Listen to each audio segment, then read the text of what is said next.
C'est une façade que le grand public n'avait plus vue depuis plusieurs années, 7 exactement. À la cathédrale de Strasbourg, les échafaudages dissimulaient des travaux d'ampleur. La restauration des pierres et vitraux ont mis à jour des vestiges polychromes, ces restes de couleur témoins d'un Moyen-Âge où la cathédrale était peinte. Mais quel ton, quel motif? À travers les âges, ces traces du passé se sont estompées. Après de nombreuses recherches, les spécialistes ont révélé 7 décors successifs. On a fait par exemple toutes les couleurs aussi à partir des petites traces de polychromie qu'on trouvait dans les petits ongles. Là on a trouvé des petites traces ocre et vert.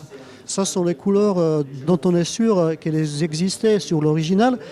Effectivement, on ne sait pas dans quelle étendue elles étaient présentées, mais si on se réfère à tout ce qui est fait à l'époque dans la cathédrale et autour de la cathédrale, on sait qu'à l'époque, ils avaient une volonté de rendre les choses très réalistes et d'aller vraiment très très loin dans l'exécution.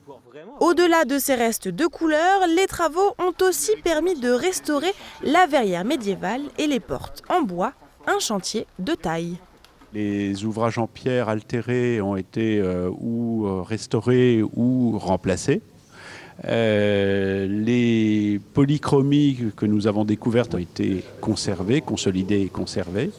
Et puis les vitraux de ce bras sud du transept sont restaurés aujourd'hui à 70%, c'est-à-dire les 30% qui restent sont en cours de restauration. C'est un type de chantier sur lequel il ne faut pas être dans la précipitation parce qu'on est sur des œuvres d'art dont on doit la conservation, la transmission aux générations futures.